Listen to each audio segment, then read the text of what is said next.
अंजनानंदनं वीरं जानकी शोकनाशनं कपीशमक्षंतारं वंदे लंका भयंकरं घोषपदीकृतवारीशं मस्कीकृतराक्षसं रामायण महामालारत्नं वंदे अनिलात्मजम्। ओम गम गुरुवे नमः।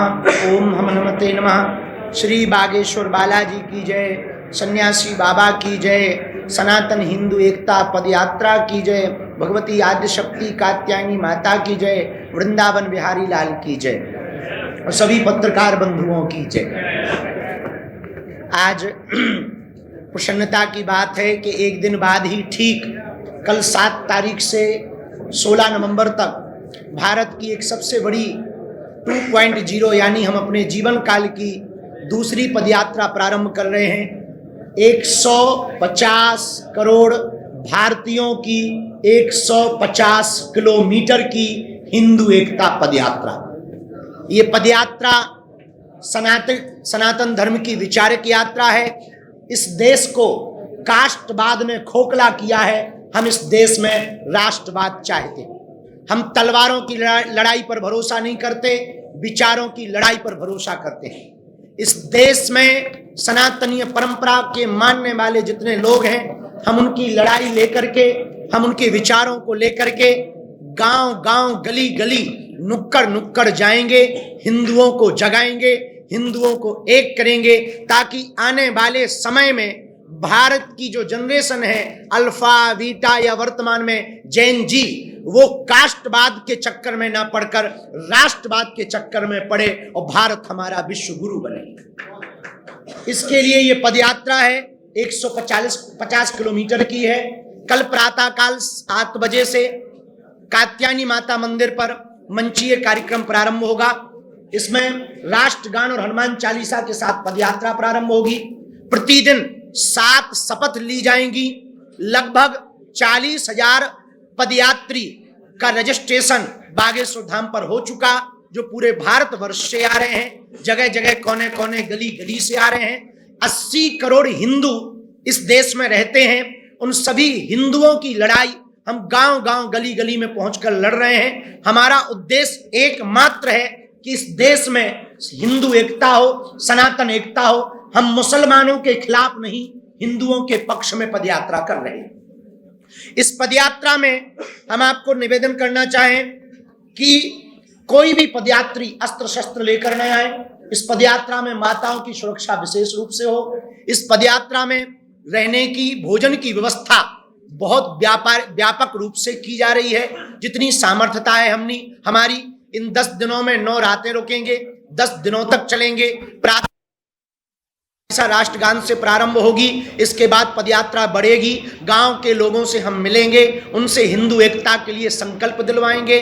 मंचों पर संकल्प दिलवाया जाएगा, रोड पर भी संकल्प दिलवाया जाएगा। इस देश के साधु संत महात्मा और अभिनय जगत के लोग और राजपीठ के लोग, सभी लोग इस पदयात्रा में आ रहे हैं। जो हिंदुत्व से प्रेम करते हैं, सनातन से प्रेम करते हैं, तिरंगा से प्रेम करते हैं, वो इस पदयात्रा में आ रहे हैं। कुछ लोग हैं जो तिरंगा में चांद देखना चाहते हैं, हम चांद पर तिरंगा देखना चाहते हैं। इस पदयात्रा में दोपहर के भोजन के समय भी संकल्प होगा। 7 संकल्प लिए जाएंगे। हिंदू एकता का, सामाजिक समरसता का, यमुना शुद्धिकरण हो, गौ माता राष्ट्रमाता हो, पर मूल रूप से हम कास्टवाद से ऊपर उठकर राष्ट्रवाद के प्रति सजग रहें।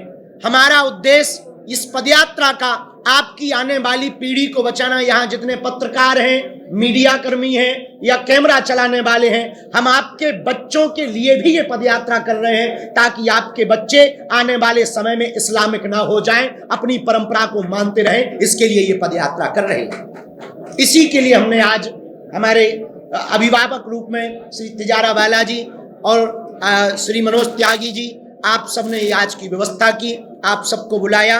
इस पदयात्रा में 10 तारीख जो है वो पूरी की पूरी 10 तारीख की पदयात्रा सिखों के 9वें गुरु तेग बहादुर जी, उनकी शहादत के लिए ये उनका वर्ष चल रहा है, शहादत का साला चल रहा है। उस दिन की पदयात्रा पूरी उनके लिए समर्पित रहेगी।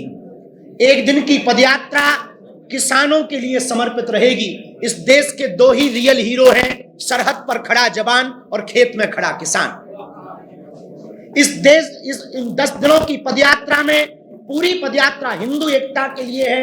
हम साधु होने के नाते गांव गांव गली गली जब जाएंगे, 150 किलोमीटर, 3 प्रदेश, दिल्ली, हरियाणा, उत्तर प्रदेश, लगभग 6 जिले, लगभग अगल बगल से मिलाकर 422 ग्राम पंचायतें, 5 करोड़ की लगभग आबादी के बीच से, जनसंख्या के बीच से ये पदयात्रा निकलेगी। लगभग 40,000 से 1 लाख हिंदू इस पदयात्रा में सम्मिलित होंगे। देश के संत, महंत, महापुरुष, अभिनेता, नेता, खेल जगत के लोग इस पदयात्रा में आएंगे और हम गांव गांव गली गली जाकर हिंदू एकता की भिक्षा मांगेंगे। जो पदयात्रा कल से प्रारंभ हो रही, कात्यायनी माता मंदिर छतरपुर से प्रारंभ होगी। 9 बजे मंचीय कार्यक्रम प्रारंभ होगा। देश के सभी संत पूज्य दीदी माँ रितंबरा जी भी पहुंचेंगी एवं आप परम पूज्य श्री बद्रीनाथ वाले महाराज जी, बालकदास पहुंचेंगे, पूज्य श्री गीता मनीषी जी महाराज जी भी पहुंचेंगे, अयोध्या हनुमानगढ़ी के संत पूज्य महंत श्री राजूदास जी महाराज जी भी पहुंचेंगे। उस क्षेत्र के नेता और अभिनेता, अभिनय जगत एवं गायक कलाकार सभी पहुंचेंगे और सभी बागेश्वर धाम का परिवार और हम राष्ट्रगान हनुमान चालीसा से यात्रा प्रारंभ करेंगे। 9 बजे से 10 बजे के बीच में सबसे पहले धर्म ध्वज आगे चलेगा, उसके पीछे अखंड नाम संकीर्तन चलेगा, क्योंकि ये अनुष्ठानात्मक है, राजनीतिक नहीं। तो धर्म ध्वज आगे चलेगा। किसी भी पदयात्री को धर्म ध्वज से आगे नहीं निकलना है, क्योंकि हम सब धर्म के नीचे हैं। ये देश, सनातन संस्कृति धर्म से ही चलती है, उसकी आज्ञा का पालन करना है। गौ माता आगे चलेगी, अखंड कीर्तन आगे चलेगा, फिर संत महंत चलेंगे, फिर ये दास चलेगा। छतरपुर दिल्ली मंदिर से कल प्रारंभ होगी और कल रात्रि काल तक हम हर हाल में जिरखोद मंदिर पहुंचेंगे। ये हमारा पहला पड़ाव होगा। 8 तारीख को दोपहर का भोजन मेडिकल कॉलेज में लेंगे, लेकिन रात्रि विश्राम दशहरा मैदान फरीदाबाद में होगा। 9 तारीख को दोपहर का भोजन बल्लभगढ़ मंडी में होगा, परंतु रात्रि का विश्राम 9 तारीख का सीकरी में होगा। 10 तारीख को दोपहर का भोजन विश्राम पृथला में होगा, रात्रि विश्राम पलवल में होगा। जहां जहां भी विश्राम होगा, दोनों जगह मंचीय कार्यक्रम, सांस्कृतिक कार्यक्रमों में जो हमें अभी तक सूचना मिली, बहुत भारत के प्रसिद्ध गायक विशाल मिश्रा, जुबिन नौटियाल, बी पराग, प्रकाश माली, कन्हैया मित्तल जी और अभिनय जगत के राजपाल यादव, अन्नू अवस्थी जी, कानपुर वाले सभी संत, महंत, महापुरुष इस पदयात्रा में पहुंच रहे हैं। 10 तारीख को रात्रि विश्राम पलवल में होगा। 11 तारीख को सुबह 7 बजे पदयात्रा प्रारंभ होगी। दोपहर का भोजन प्रसाद विश्राम पलवल शुगर मिल में होगा, परंतु रात्रि विश्राम 11 तारीख का मित्रोल में होगा। 12 तारीख को वंचारी में दोपहर में रुकेंगे, रात्रि विश्राम होडल मंडी में करेंगे। 13 तारीख को कोटवन बॉर्डर सेल्स टैक्स पर दोपहर का विश्राम होगा, रात्रि विश्राम सांस्कृतिक कार्यक्रम कोसी मंडी में होगा। 14 तारीख को बैकमेड इंडस्ट्री कंपनी के सामने दोपहर में रुकेंगे, परंतु रात्रि में गुप्ता रेजिडेंसी में कोसी के आगे रुकेंगे। 15 तारीख को दोपहर का भोजन विश्राम यादव हरियाणा ढाबा के पास होगा, रात्रि विश्राम वृंदावन पहुंचने के पूर्व राधा गोविंद जी मंदिर में होगा। और 16 तारीख वो होगी जो 10 दिन की यह यात्रा, 150 करोड़ भारतीयों की यात्रा, 150 किलोमीटर की यह पदयात्रा, हिंदुओं की एकता की पदयात्रा, सामाजिक समरसता की पदयात्रा 16 तारीख को राधा गोविंद जी मंदिर से प्रारंभ होगी, छठी कड़ा होते हुए श्री बांके बिहारी लाल जी के चरणों में समर्पित होगी। यमुना से यमुना तक की पदयात्रा है, बालाजी का बांके बिहारी से मिलन की पदयात्रा है, हिंदू से हिंदू एकता की पदयात्रा है, माया और शक्ति की नगरी दिल्ली है, माधव की नगरी वृंदावन है, वहां तक की यह पदयात्रा है। इसके बाद जिसके मन में जो भी छोटी मोटी खुजली हो बोले। अच्छा जी, आप देखिए, हम जातियां मिटाने के लिए पदयात्रा नहीं कर रहे हैं, जातीय अहंकार को मिटाने के लिए पदयात्रा कर रहे हैं। हम जातिवाद के खिलाफ हैं, जातियों के खिलाफ नहीं है। हम अंगड़े और पिछड़े की लड़ाई के खिलाफ हैं। हम इस देश में समानता चाहते, हम इस देश में एकता चाहते, हम इस देश में अंगड़े और पिछड़े में दंगा नहीं गंगा बहाना चाहते। जी, हम सब ईश्वर की संतान हैं, ईश्वर हम सबका एक है, हम सब भारतीय हैं, भारत हमारा है। जब भगवान ने हमको बनाने में एक जैसा खून दिया तो हम आपस में लड़ करके बड़े छोटे बनकर के क्यों मरे? क्यों ना हम भारत के लिए लड़ें, क्यों ना हम सनातन के लिए लड़ें, ताकि भारत हमारा विश्व गुरु बने।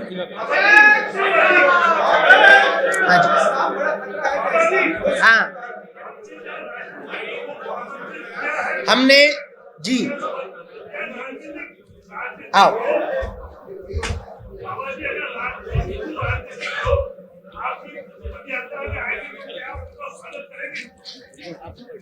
हमने सभी पार्टियों को आमंत्रित किया, पत्र भेजकर किया। समय हम पे कम था, हम अकेले हैं भैया, हमारे आसपास और तो कोई ऐसा प्रबल कोई ये व्यक्ति नहीं है जो देख लेता हो। हमने पत्र सभी पार्टियों को भेजा, सब पार्टियों के अध्यक्षों को भेजा, जिनके अंदर हिंदुत्व का उबाल हो, हिंदुत्व की विचारधारा हो। यदि हम उनके लिए लड़ाई लड़ रहे हैं तो वो आए तो वेलकम, ना आए तो भीड़ कम।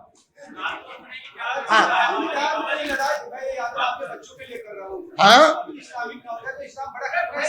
इस देश में कुछ लोग गजबाए हिंद के नारे देते, इस देश में कुछ लोग सरतन से जुदा के नारे देते, भारत तेरे टुकड़े होंगे ऐसे नारे देते। 1947 में भारत का एक टुकड़ा पाकिस्तान बना एक विशेष मजहब की मांग पर।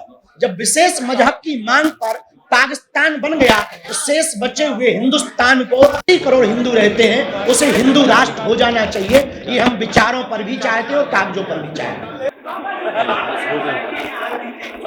एक दो आप लोग भी सामने से कर लो। देखिए, हमने तो पदयात्रा में पत्र भेजा है, धाम की कमेटी के द्वारा भी भेज दिया, एक बालक को भेजा, बाकी मेल कर दिया, जिसमें सभी पार्टियां जो भारत में इस तरफ में बहुत प्रसिद्ध हैं, सभी पार्टियों को, चाहे वो सपा हो, बसपा हो, कांग्रेस हो, भाजपा हो, सबको हमने भेजा। जी, पार्लियामेंट निर्णय ले सकती है, पर जब तक जनता उसको अपनी विचारधारा में नहीं उतारेगी तब तक वह संकल्प पूर्ण नहीं होगा। इसलिए आज तक जितनी पदयात्राएं हुई वो वृंदावन से दिल्ली तक हुई। हम दिल्ली से वृंदावन तक इसलिए जा रहे हैं कि राजपीठ को धर्मपीठ के पास जाना चाहिए, ये हमारा उद्देश्य है।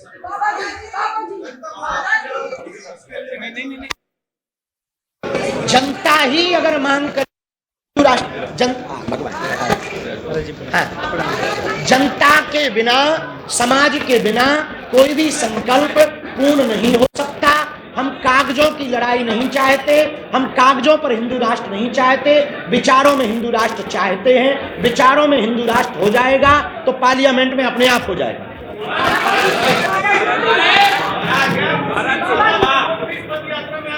सिख परंपरा के पूरा समुदाय आ ही रहा है।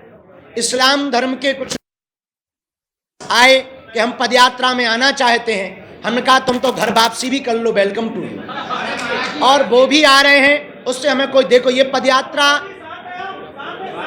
ये है फैज खान, वे कह रहे साथ में है, तो ये पदयात्रा सबकी है। इस्लाम, ईसाई सब लोग आ सकें, पर कायदे में आएंगे तो फायदे में रहेंगे। कोई आपकी पदयात्रा में आता है और किसी तरीके का बयान करता है जिससे पदयात्रा को नुकसान हो या हमारी पदयात्रा में सबको बोलने के लिए नहीं है। आप सब बोलें, पर जो संकल्प के लिए हो रही है वही बोलें। हमें दूसरा भय ये है, कुछ लोग हमारे पदयात्री बनकर दूसरे मजहब के पूजा पाठ के केंद्रों को कोई नुकसान ना पहुंचाए, ये हमारी विशेष प्रार्थना पदयात्रियों से तो है ही है, पर प्रशासन से जरूर है कि उस पर नजर रखें। धन्यवाद।